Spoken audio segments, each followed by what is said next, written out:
webinar.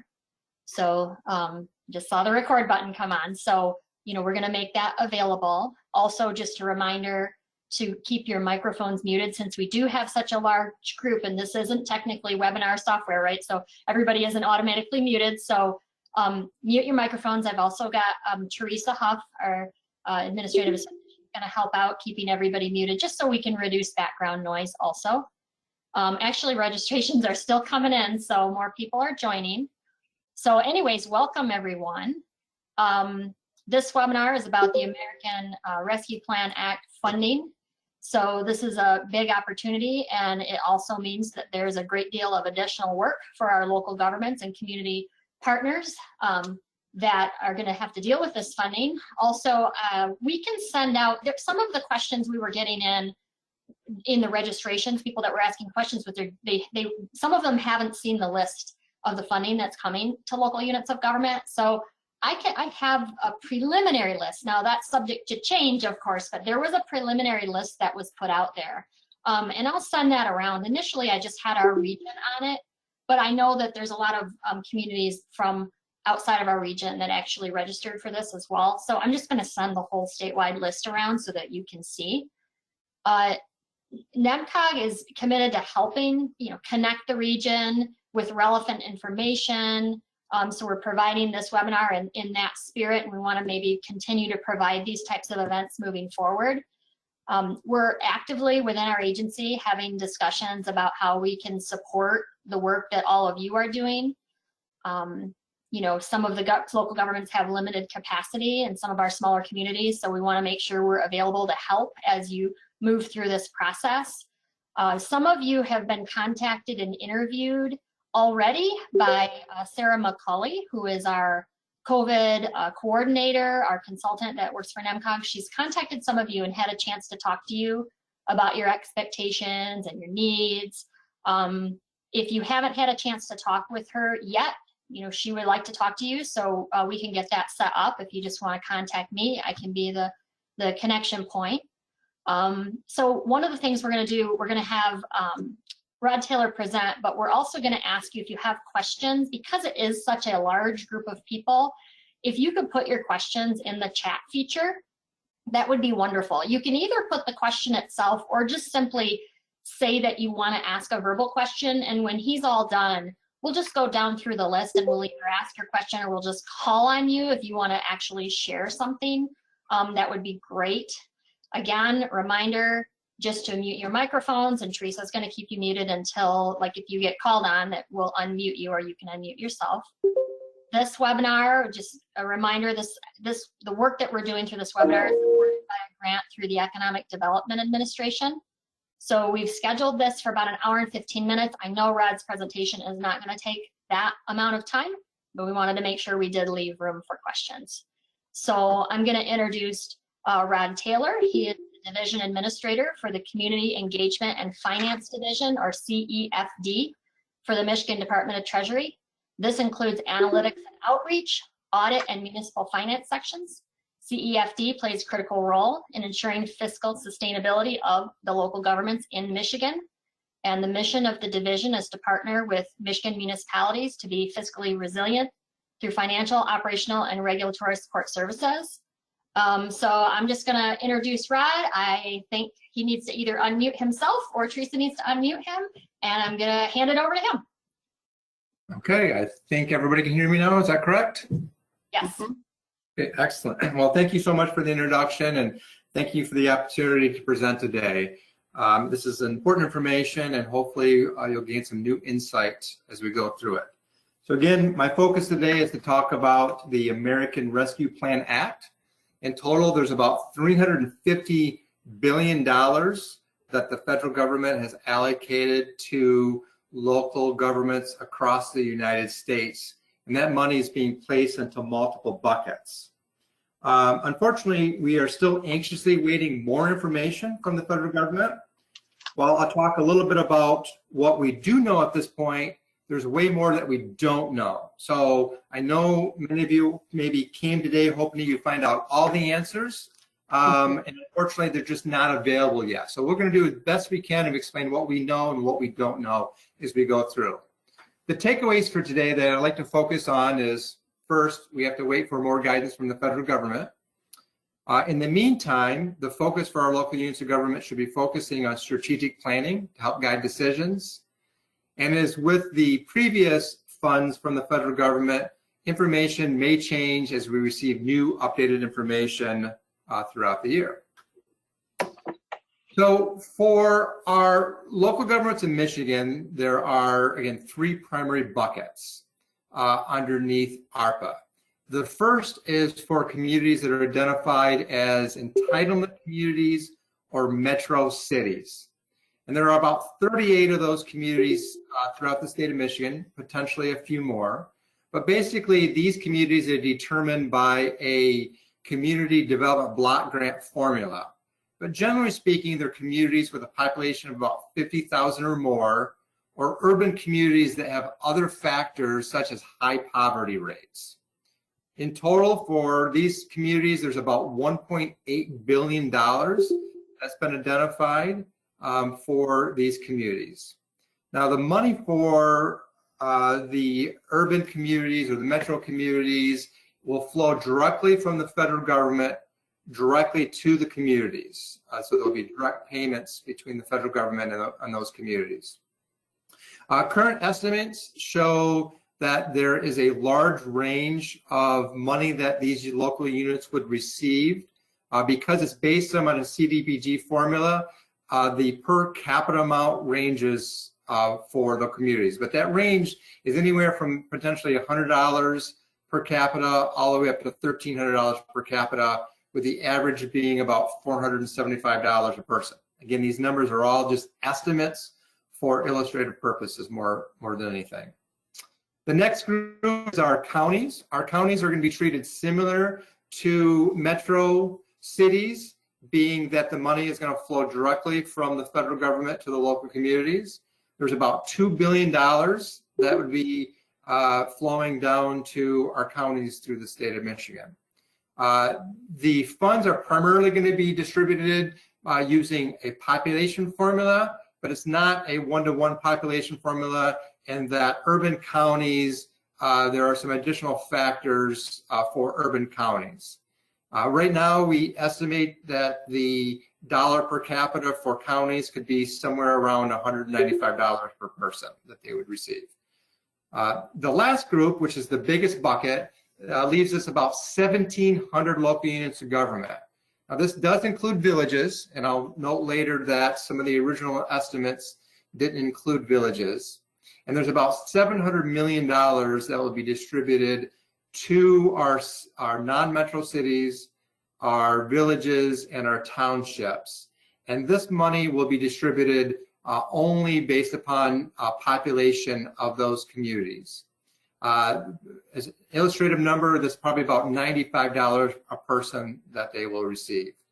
Now, unlike metro cities and counties, this money is going to flow from the federal government to the state of Michigan and then to local units of government. Additionally, the state of Michigan itself is expected to receive about $5.6 billion in funding. So for uses, the Act identifies 4 primary reasons that you can use this money. The first is to use the money to offset expenses related to responding to the public health emergency or its associated economic impacts. The second is to provide premium payments for essential workers.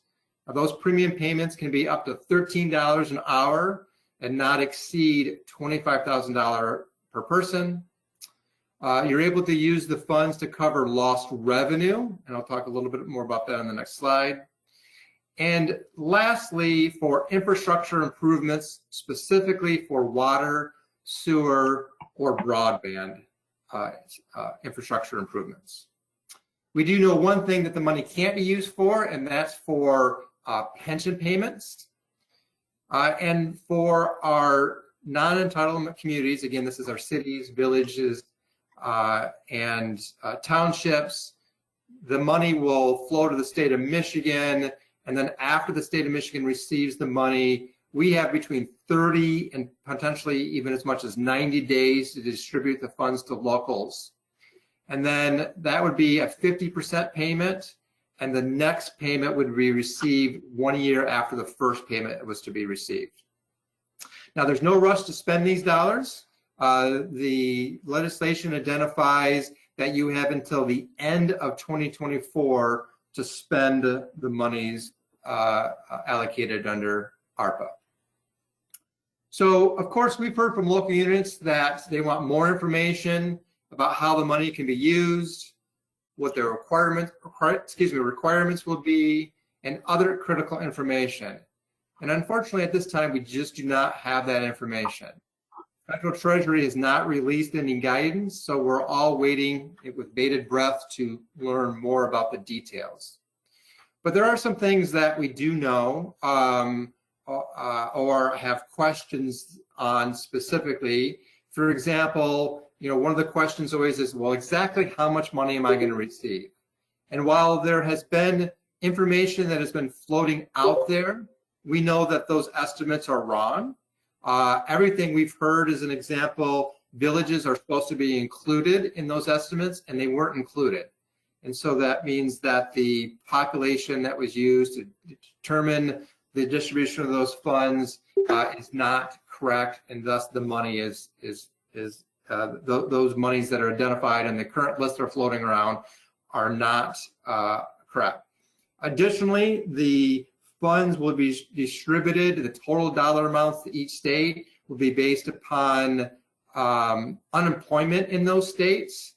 We're not certain if the dollars that have identified at this point for estimates are using that current unemployment numbers, so that can make all the numbers that we were talking about here today, or the numbers on some of the estimates we've seen, fluctuate.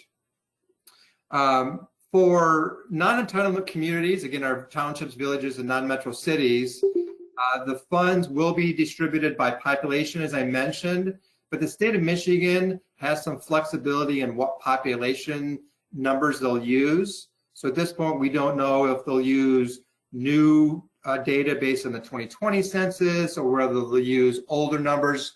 But again, the point being is that depending upon what population numbers we'll use will fluctuate what those estimates are for our local units of government.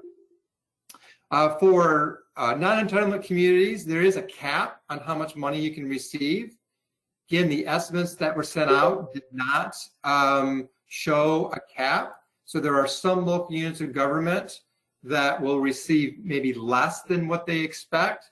That cap is based upon 75%. The money that you receive can't be any greater than 75% of your budget as of January 27th, 2020. There are potentially, again, these are just rough estimates, but potentially up to 140 communities that would exceed that cap, and so they would not receive their full distribution because of that. Now, unfortunately, again, as the theme you can see here is that we don't have any information on how that cap is going to be calculated. So, for example, is it just on your general fund? Is it going to be on governmental funds, or is it your entire community's budget? That would include enterprise funds such as water and sewer. We just don't know. Now, if it's your total budget, then there certainly would be less communities that will hit that cap. But if it's just the general fund, then it's more likely we'll go see closer to that 140 communities that may see that cap take place.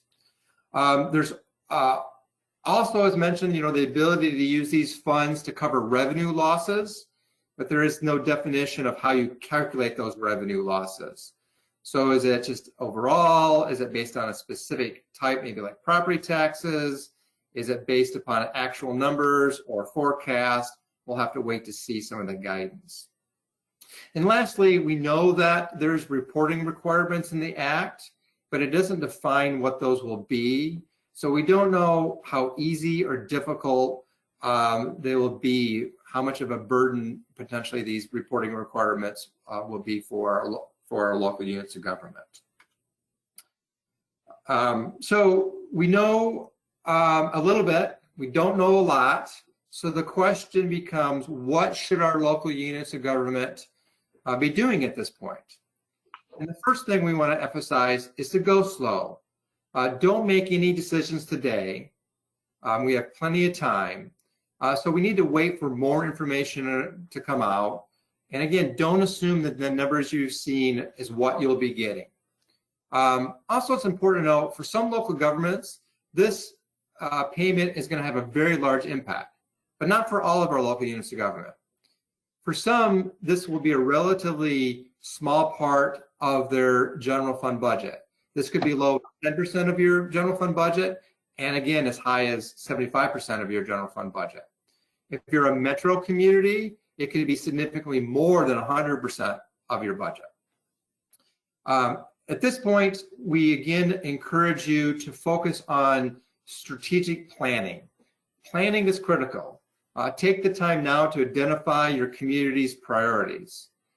With this funds, you're going to have potentially a lot of requests from department heads, businesses, residents, potentially asking to fund projects, and having a documented plan will help you guide in your decision making and help make those decisions as you get multiple requests. In the same vein, make sure that you're being transparent. Use those public processes that you have to make sure that all of your stakeholders understand how you use this money. Hold multiple public hearings, discuss in your newsletters, use public input tools. Your stakeholders are going to be interested in how you use this money, so being transparent and upfront is going to be important. Think about the long term. As I mentioned, you don't have until 2024 to spend these funds. So you don't have to rush. Since the revenue for our local units of government potentially could be down for multiple years due to COVID or other economic challenges, don't make short-term decisions that put you at risk in the long term. In the same vein, you have an opportunity to be transformational. There's opportunities to use this money to make large impacts and large changes on your community for decades to come. And so by taking a breath, developing a good strategic plan, you're more likely to make some transformational efforts within your communities. While you're doing that, focus on stability. Start by reviewing your current fund balances, potentially thinking about what those lost revenues are going to be for the next few years, and recognizing that for some of our local units of government, they don't have enough reserves to handle unplanned events. And now is the time to strengthen your financial position. While spending on one-time projects that you've wanted to do for years would be nice, focus on projects that strengthen that long-term financial position. In other words, a splash pad, a dog park, hiring new staff might have great impacts to your community, but they all have long-term costs associated with them. So making sure you're thinking about those long-term impacts about your stability. Spending on one-time money that creates ongoing liabilities may, again, put you at fiscal risk. Documentation. This is federal money, and as such, there are going to be strings attached with that. So take the time now to make sure that your policies and procedures are in place so that you can ensure that you're documenting how you're using these funds so that when that reporting requirements are coming out, you're going to be well prepared to be responsive. And with such, in receiving federal dollars, there may be additional requirements that you've never had before. We'll have more local governments in the state of Michigan and nationally that have to do a single audit than has ever occurred before. So start talking now with your auditors to make sure you understand what a single audit is, that you're prepared, and that your auditor can even do a single audit. Not all auditors can do single audits. But even if you don't have to do a single audit because you receive a certain threshold of money, by receiving federal funds, there are requirements to have certain policies and procedures in place. So make sure you become educated on these issues, and again, talk with your auditor. Now, Treasury, I'm going to mention this a little bit later, but Treasury will be holding additional webinars. We held a webinar back in January as well. when we were talking about the CARES Act funding, and we provided information on what you needed to know about single audit. So you can go back on our website and watch those old webinars to get more information. You can talk with your auditors and then watch for information from Treasury. So to bring this together, use this opportunity for your community's future.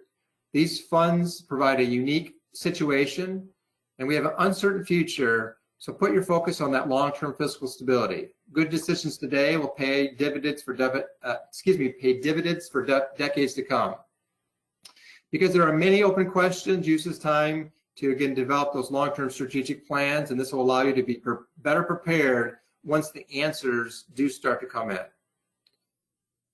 As for more information, Treasury, again, is expected to hold additional webinars, and to ensure that you're aware of those, sign up by visiting, and I'll put this in the chat here when I'm done speaking, but make sure you sign up at michigan.gov/CEFD, so that's Community Engagement Finance Division. And once you go there, there's a sign up for email alerts, and I'm going to put a direct link to that. That's our Gov delivery service. So when we do have webinars, you'll get announcements on that, but it also provides other information related to accounting and finance for local units of government. So we really encourage everybody to be signed up on that list. So as Denise said, I don't quite have an hour and 15-minute presentation, which I'm sure you're grateful for, but now we have an opportunity to maybe answer some questions. But before we get into that, I also have Eric Klein on the phone. Eric is a colleague of mine within Treasury. And Eric, is there anything that we may want to additionally highlight or I may have missed during the presentation? Thank you, Rod. Good morning, everyone. I think that Rod has hit a lot of the points very, very well. And I know it may be somewhat frustrating that we still don't know more than maybe we know, but I think just from a practical standpoint, the emphasis on taking your time and really thinking through what you want to do with the money is very important. I know that there will probably be no end to the list of requests or the ideas of how this money could be spent, regardless of how much you end up receiving. But I think it is important to try and really think through the best way to use this money, because you don't want to receive it and then do something that is going to lead to ongoing costs that you can't already afford, because it is important to remember that this is one-time revenue. So you want to make sure that you treat that accordingly and try and make the best use of it to where it will have an impact, but that impact will not lead to something that is ongoing. I also think that you want to be very diligent in documenting how the money is spent, because as Rod indicated, if there are federal reporting guidelines that you're going to have to follow, you want to make sure that you're not scrambling at the end to try and document stuff that you missed to begin with. I think that, I assume that Treasury may provide some guidance going forward in terms of how best to maybe document some of this information, but I think also having a conversation with your particular local auditor might be helpful in trying to develop a system to document how the money is going to be used and how you have used it, so you can easily report that when that becomes time. So I think those are the things that I would point on. And as Rod indicated, and we can't stress this enough, if you have some goals or a strategic plan that you're following for your community in terms of things you want to accomplish, I think it would be good to try and work that into the process and follow that. If you happen to be a community that doesn't have that, well, now might be the time to start having those discussions to try and develop something that doesn't have to be extensive or a 50-page document or something like that, but just something that gives you some guidance as to this is what we want to accomplish as a community. and here's how we think these funds might be helpful. So I think that those would be the points that I would try and highlight on this. So with that, I think we can start looking at some of the questions that have been posted. I do have, oh, go ahead, sorry. Go ahead, Denise. I was just going to jump to one of the questions. One of the first questions, I guess, is that, will Treasury be designating a special revenue number for the fund? Yes, just like we did with the CARES Act grants, Treasury put out a numbered letter to help guide local units of government on how to record these funds. We are currently working on that guidance as well. We anticipate that we'll be talking about that guidance at our next chart chat. So our chart chat is a webinar series that we've been holding to talk about counting related issues and other local unit fiscal and operational issues. Our next chart chat is scheduled for the 29th of this month.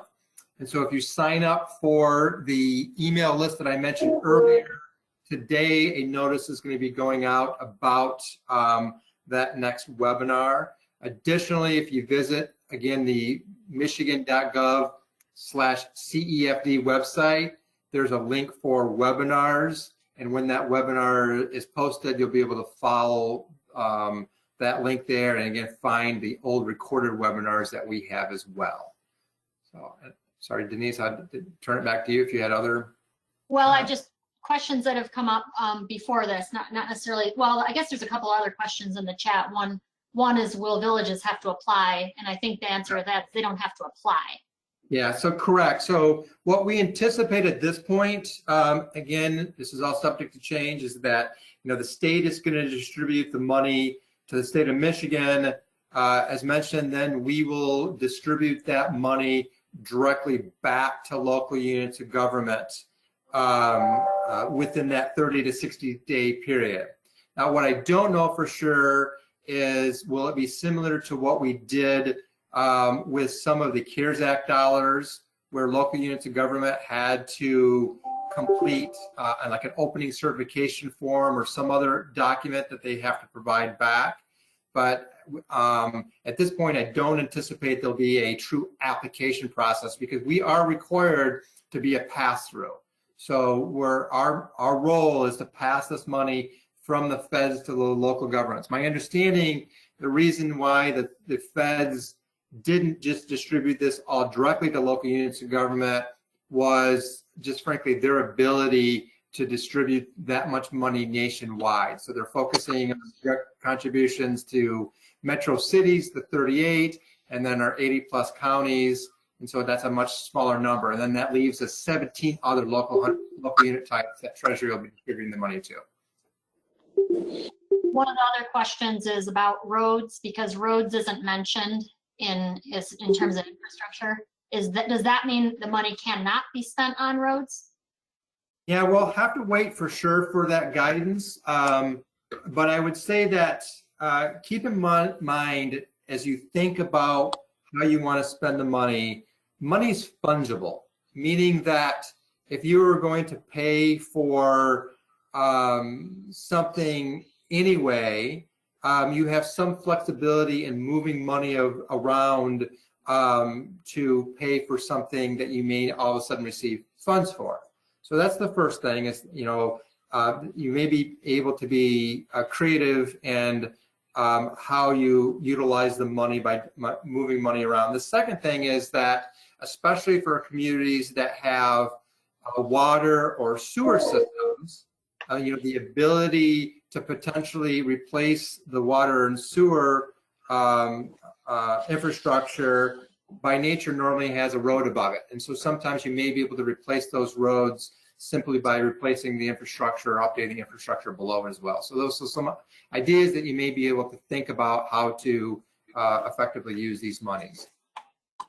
I think if I could just jump in on that, I think also depending through the broadband thing, if you are also laying conduit for any type of, like say, fiber optic or something, that could also apply help with road projects as well. So that might be something you want to look at also. Yeah. I mean, unfortunately, the law identifies 3 specific infrastructure items. One of them is not roads. You know, it's water, it's sewer, and it's broadband. But again, you know, if you can show revenue losses or one of the other criteria, then you may have some flexibility there. And I don't want to steer anybody in the wrong direction, so we're going to all have to wait for the additional federal guidance. One of the other questions that has come up is, you know, what if a local government receives funds but doesn't have any clear eligible expenses? You know, the question has been brought up, you know, can the money be used to backfill budget changes, or can they work together with another community maybe to implement a project? If the other community was more impacted, can they go in together to, I mean, there's a lot, I guess there's a lot of possibilities. That's an open-ended question. Yeah, it is. It's a good open-ended question. And, you know, it's just like with the CARES Act funds that were distributed. While many local governments were able to effectively identify how to use those funds, some of our smaller local units of government don't and have not seen some of the same impacts. So that is a good question of, will there be enough flexibility and guidance for all of our communities to fully use these funds? Not sure. Well, we're going to have to wait and see.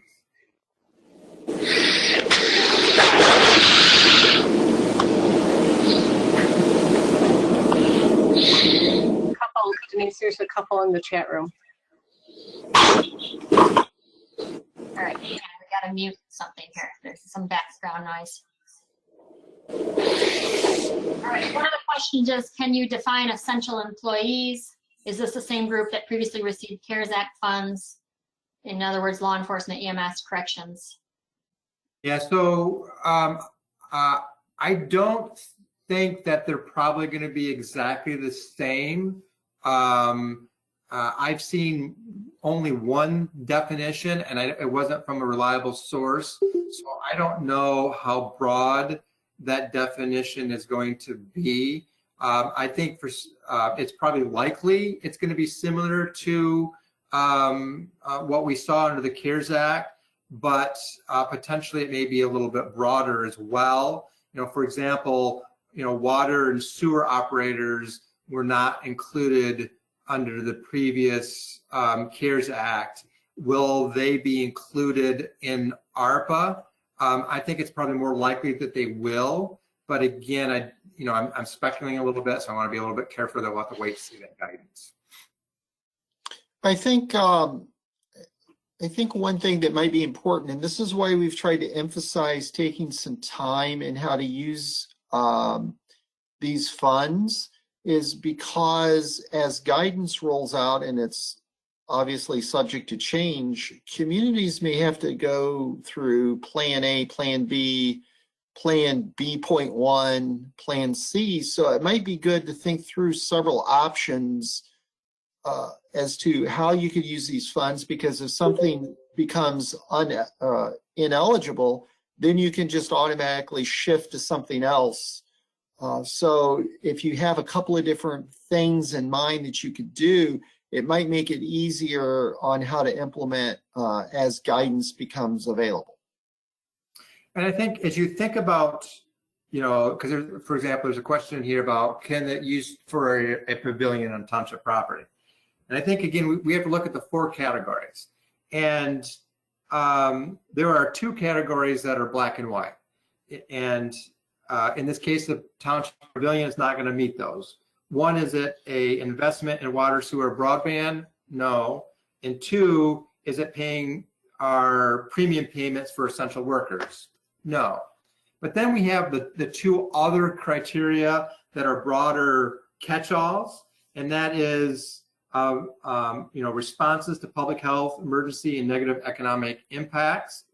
That's very gray, and we're really going to have to see what that guidance is. And then the next one is provide government services for the extent of revenue loss. So, potentially to answer the question on the pavilion, you have to look at these other two criteria and, is your community able to document significant revenue losses as an example? And if you were able to show that you had $100,000 in revenue losses, then that's going to be your use of those funds. Now, once you've documented and met that criteria, then that gives you some flexibility of how you use those funds moving forward. Now, with that particular example, though, I would, encourage you to go back to some of the comments we made earlier about thinking about strategically, how does that fit in with your community's long-term direction, and making sure that you're able to recognize additional costs and expenses associated with this, and making sure that you're strengthening your financial position for the long term and making transformational changes within your community as well. So I'm thinking that, like the other question, if you're looking at the list, the continuation of the essential employees question, in terms of showing revenue losses, that providing funds to like additional HSA contributions for essential employees, that would fall into that category. If you show revenue losses, you might be able to do something like that. Yeah. I mean, I think at that point, anytime you show revenue losses, and if you can document those revenue losses, then that opens the door up to potentially how you can use the funds. Again, I'm going to caveat everything I say with what we said at the beginning of the presentation, which is we have to wait until additional guidance comes out. And until we get concrete information from the federal government, we are speculating at this point. We know that the HSA is a good example in that we know that we can't use the money for pension, but what it doesn't say is can you use this for other legacy costs such as retiree healthcare, HSAs, HRAs, etc. Potentially there would be guidance that comes out that says no, but we know what it says and we know what it doesn't say, and it doesn't say a lot at this point. Does anybody have any questions they want to ask verbally that they didn't type into chat that they want to talk? If you do, unmute yourself. Right. Everybody. Hi. This is Steve Jackson. I was wondering if they're going to base this on possibly the 2020 census. When do they anticipate those numbers coming out? And I'm assuming there's going to be a lot of challenges to that, the way it was conducted. But that might delay everything, and we have to wait for that information to come out, correct? Well, so I think the bigger takeaway from that isn't that they could use the 2020. I think the bigger takeaway is that the law allows the state to choose those population estimates, or not the estimates, but the population data set. And also the state has, as I mentioned, once we receive the funds, 30 to 90 days to distribute those dollars. And so that is really going to dictate what data set we're able to use or not able to use. And if that data is just simply not available, if it's questionable, I think then that may lead to driving the decision of using potentially an older data set. What I really wanted to illustrate there is that, again, the numbers that we are seeing out there published that use population are probably not correct at the end of the day, and we have to wait and see what those final population numbers will be and those final distributions will be. You do raise a great point, though, because that population data is being delayed, so we don't know when that will come out. Is there anybody else that wants to pop in and ask a verbal question?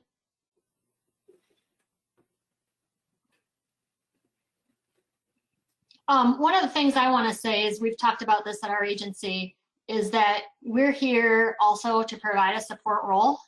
So, and one of the things we do have now is we have everybody's email address that maybe we didn't have before. So we're going to try to be that, sort of connection point. I mean, what I want to do is send out a list of all the things that Rod said in terms of things you need to sign up for, ways to keep in communication. Okay, so we can provide that that type of thing. I don't know.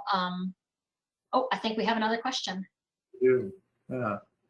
So broadband, can this funds be used to potentially partner co-op with a broadband provider? You know, all it says at this point is it can be used to make investments in broadband infrastructure. And it doesn't define if that investment has to be a direct investment. In other words, something that the township's putting in, or if there would be ability to partner. I think going back to Eric's comments before, this is the opportunity to maybe put together your strategic plan and think about some options A, B's, and C's. And then as that guidance comes out, you have some flexibility then potentially to go in different directions based upon what the guidance looks like. Looks like we got a couple of other questions. One is slides are going to be available, I think, for this presentation, but also the time frame. What time frame to go forward? Do we have to wait for funds to be received to start planning, or can we proceed as we, you know, we believe that will qualify on projects that will qualify? Eric, you want to take that one? Well, with the time frame, again, I'm not entirely sure. I think I would wait to implement a project until I'm assured that I have the funds.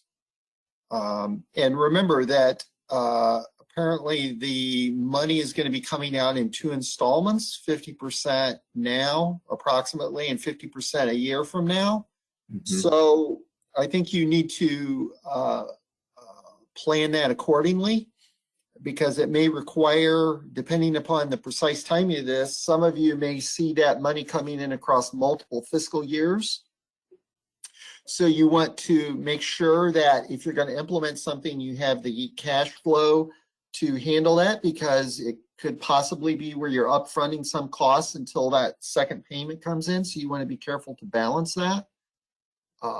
Again, unfortunately, it's not completely clear, but I would proceed cautiously in how to do that. Again, you have until 2024 to use the funds, so there is no immediate pressure to hurry.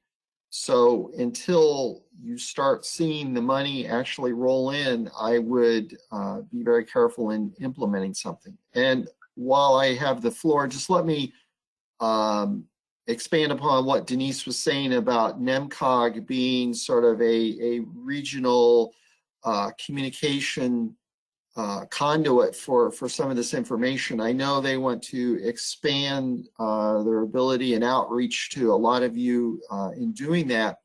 And that was part of our desire to do this presentation today as well, is to build up a better relationship with not only NEMCOG, but some of the other regional entities out there in helping provide that information for them to distribute it to a lot of the local units. So I know Rod has put information in the chat directly to Treasury, and I certainly encourage you to take advantage of that. But also we're going to be passing information along to NEMCOG as well to help distribute that, just to make sure that gets out there is maybe even multiple times to make sure everyone can see that. So I just want to reiterate that we'll be continuing to provide information as a follow-up even after this presentation is done today. You know, and you know, also when it comes to, you know, making decisions today about projects, you know, my recommendation again is to go back and focus on strategic planning with your community, and not actually think about the ARPA dollars, not even let that come in the conversation at all, assuming that you're not getting a dollar. And that allows you to say, okay, what's important to our community? Where are we trying to go as an organization? What future plans do we want to have? If we had a look down 5 or 10 years from now, what would our community look like? And by focusing on those conversations and what you need to do to get to that desired future state, then when the dollars come in, it gives you the ability to go back to your strategic plan now and say, okay, we wanted to do these 5 or 10 things in the next, 5 to 15 years to move our community forward. How do those fit in based upon that guidance from the federal government? And so, again, I think if you focus your planning now just on how to spend the money, and you don't focus on that larger conversation about what your community's needs are and directions are, I think you'll have a better opportunity to, again, make those transformational changes for your organization for long term to come.